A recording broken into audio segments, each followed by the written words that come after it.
Of course. Here is the intro to your spiritual speech, crafted in the style of Joel S. Goldsmith, using US slang and ending with that curiosity and call to action. Sexy all right, family. Gather round. Now, if you were ever lucky enough to be in one of Joel Goldsmith's living room digs, you know he didn't start with a bunch of fluff. He wouldn't hit you with a "dearly beloved." Nah, he'd look out at the room real quiet for a second, and then he'd just lean in and start talking straight from the hip. It was like he was letting you in on the biggest, quietest secret in the universe. So, let's get into it. We're here to talk about why the man himself, the OG of this infinite way, held something back. Yeah, you heard me right. He taught his students everything. The principles, the meditation, the whole kit and caboodle. But there was one thing, one major key, that he didn't put in the books. He didn't spell it out in the lectures. He kinda hid it. And I'm not talking about some cheap conspiracy theory kinda secret. This wasn't about being shady. This was about timing. It was about making sure folks were really ready, that they had done the groundwork, so they wouldn't trip over their own spiritual sneakers when this truth hit them. He knew that if you got this before you were ready, it would blow your fuse. Your whole ego would short-circuit trying to process it. So he spoon-fed the milk before he could give you the meat. But here's the thing. The world ain't what it was back in his day. The clock is ticking faster. We're all feeling the pressure, and we can't afford to wait anymore. We need that advanced intel right here, right now. So what was it? What was the one thing Joel Goldsmith kept on the down low? And why do you absolutely need to get hip to it today? Stick around, because we're about to go there. And if this hits home for you, do me a solid series like this video. Drop a 777 in the comments if you're ready to unlock this hidden truth, and subscribe so you don't miss what comes next. Trust me, you're going to want to be here for this. So, what was it? What was the one thing Joel Goldsmith kept on the down low? We're calling it the unspoken principle. And to get why this is such a big deal, you got to understand the landscape of what he was teaching. Joel was all about the big truth that there's only one power, one presence, one life, God. This isn't a theory, it's the bedrock. The world you see with your eyes, with all its problems, lack and sickness, that's the carnal mind, a total illusion, a collective nightmare we're all buying into. Your work is to wake up from that dream, to realize your true identity as the Christ, the Son of God, right here, right now. Not in some far-off heaven, but in this very moment. Now, here's where it gets tricky and where the hiding begins. Joel taught his students faithfully to practice this principle. They'd take this truth of one power into their prayer and meditation. They'd confront a problem, let's say a sickness, and they'd work to realize the spiritual truth. God is the only life, and this appearance of disease is part of the illusion. It has no reality, no power, and no presence in the kingdom of God. And for many this worked. They'd get healings, they'd find supply, they'd experience harmony. It was a legitimate and powerful practice. But here's the catch, the hidden part he didn't emphasize until a student was way down the path. The very act of denying a problem, of fighting an illusion, can secretly reinforce the belief that there's something there to fight. You're still in a relationship with the problem, even if it's a relationship of opposition. You're saying, I over here am applying this truth to that problem. Over there, you're still on the battlefield. The unspoken principle is that you, the person trying to achieve this realization, are also part of the illusion you're trying to overcome. The you that has a problem, the you that is seeking healing. The you that is doing the meditation, that sense of a separate, human self is the very core of the carnal mind itself. Joel hid this because if you tell a beginner, someone who is sick or in lack, that their very sense of self is the problem, it's terrifying. It sounds like you're being annihilated. They'd run for the hills. So he let them use a level of selfhood to overcome more superficial problems. It was a necessary stage.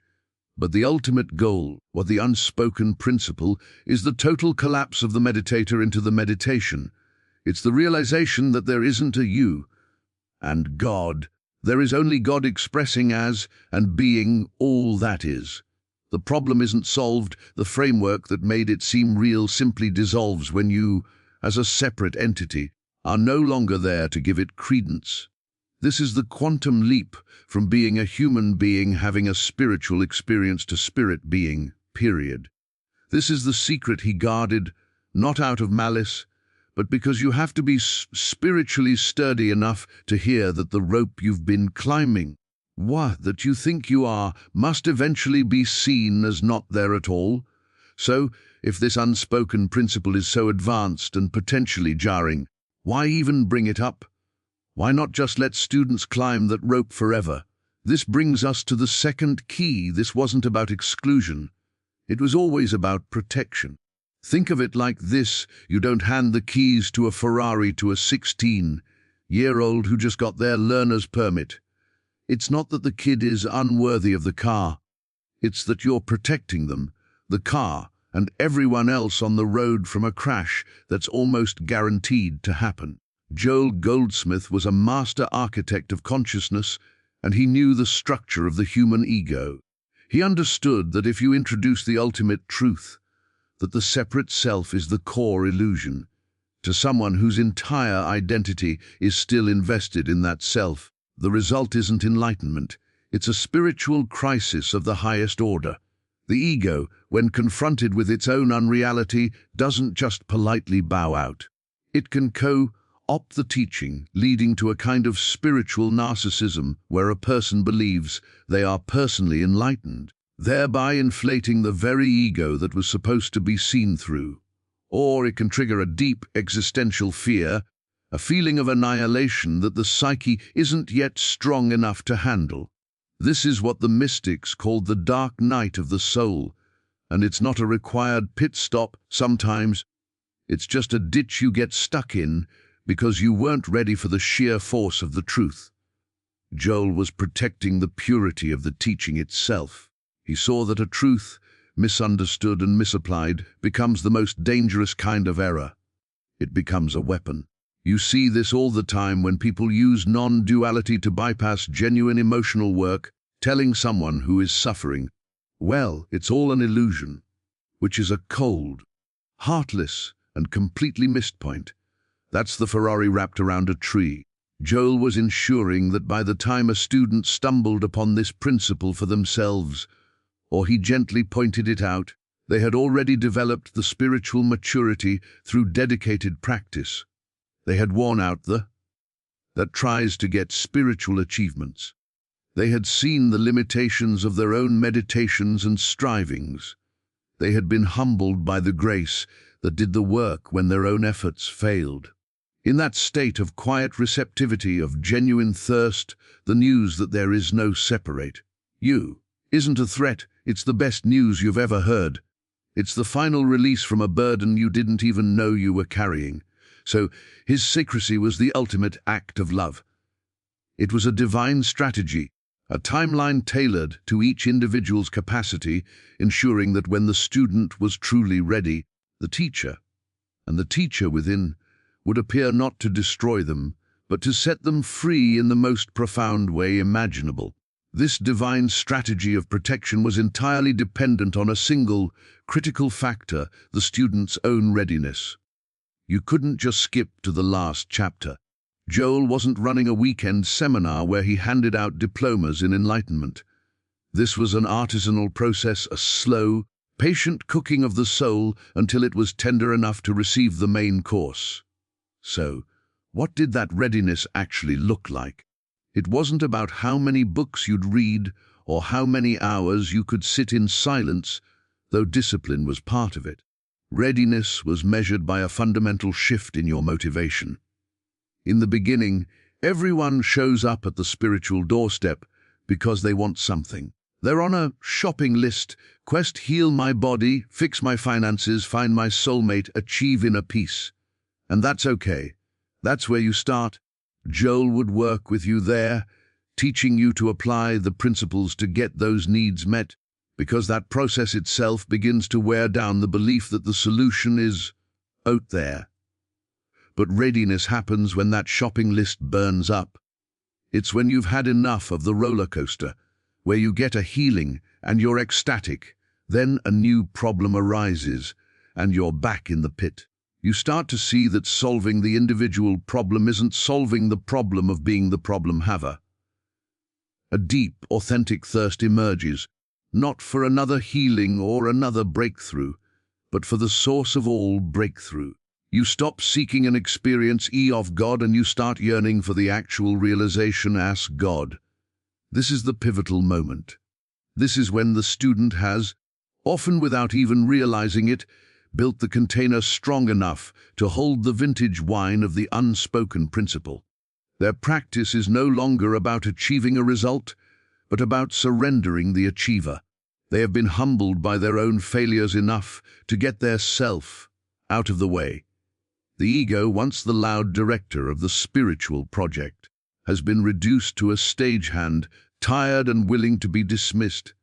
This is the student who is no longer trying to grasp the truth, but is instead making themselves available to be grasped by it. They have moved from being a spiritual consumer to a spiritual surrenderer. And in that space of surrendered humility, the most shocking truth becomes the most comforting.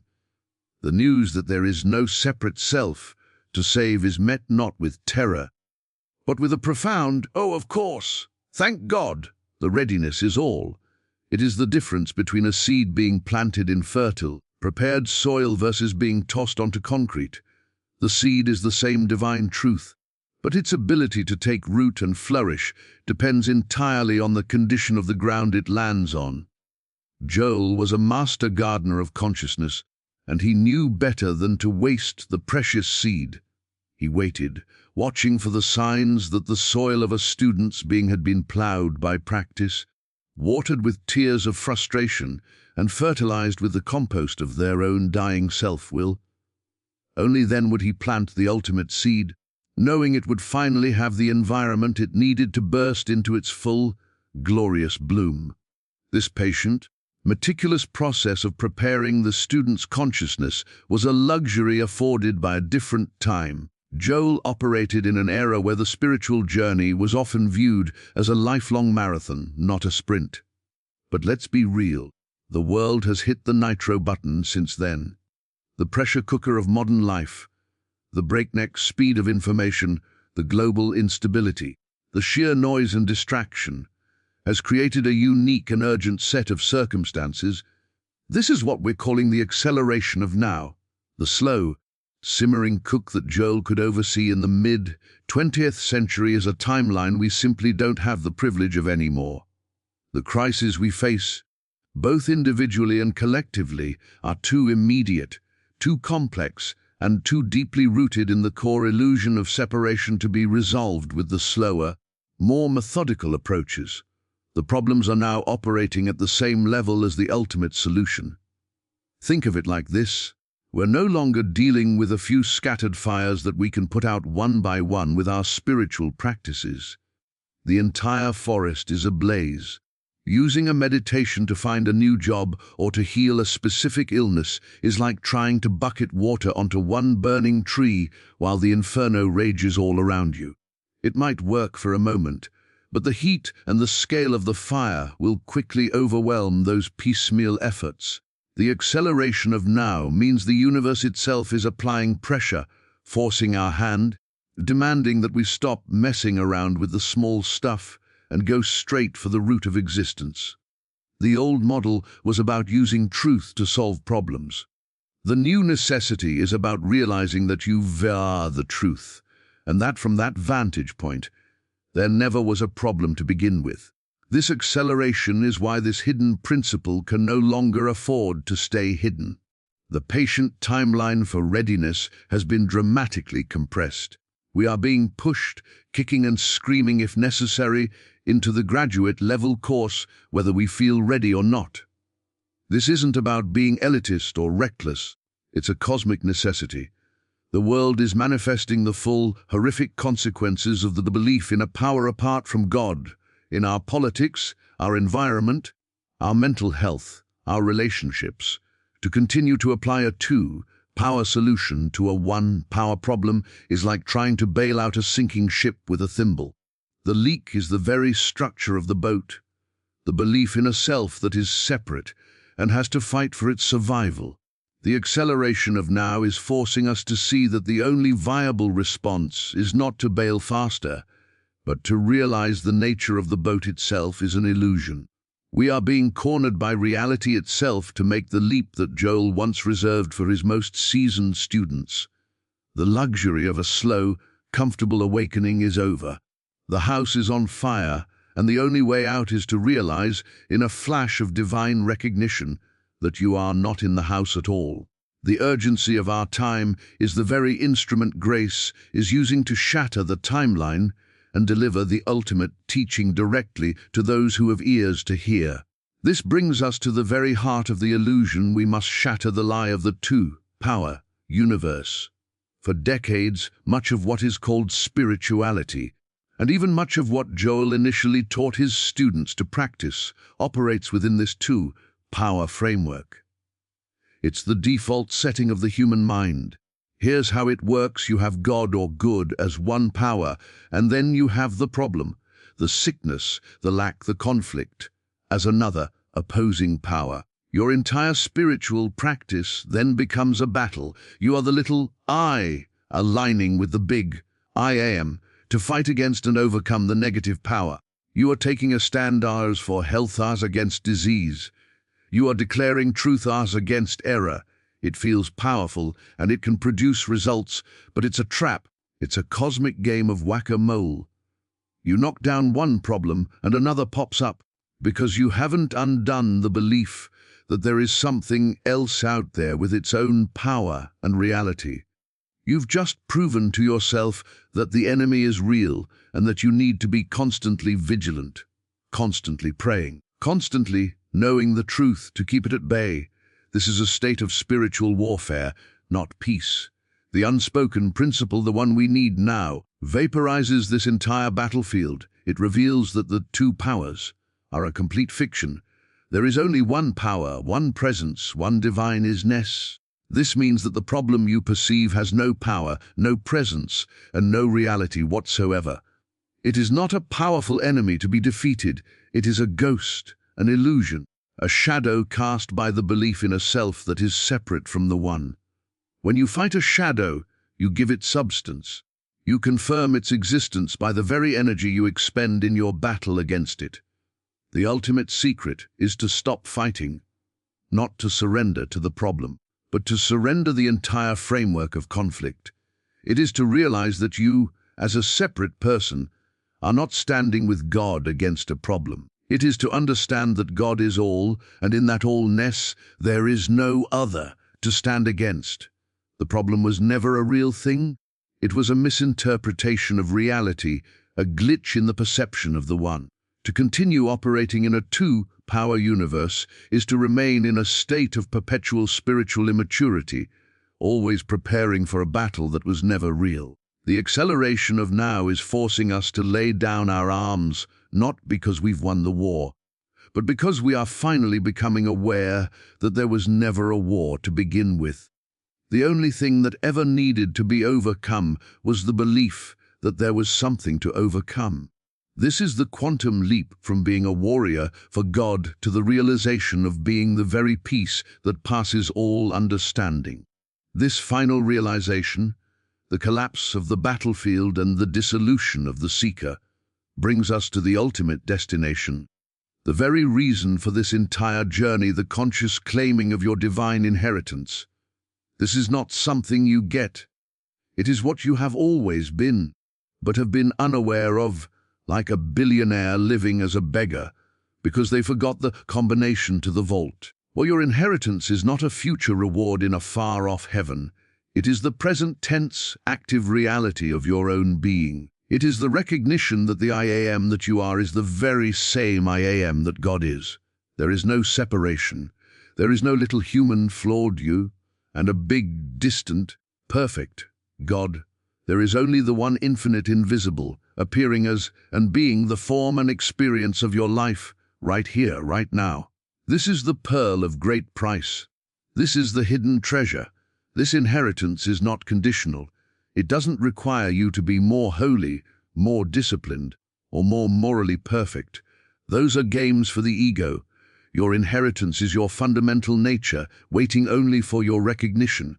It is the kingdom of harmony, the substance of all form, the intelligence behind all action, and the love that is the binding force of the universe. It is the end of seeking, because you realize you are the sort. When you know this, not as an intellectual concept, but as the very ground of your being, the search is over. The need to manipulate the world, to heal the body, to manifest supply falls away. It is replaced by a state of spontaneous, effortless living where life lives itself as you, and what is needed for the fulfillment of the divine plan flows without struggle, without anxiety, and without a personal you taking credit for it. You don't get a better life, you become the life that is already whole, already complete, already expressing its own infinite perfection. This is what Joel was secretly guiding his most ready students toward. It wasn't a new set of rules or a more advanced technique.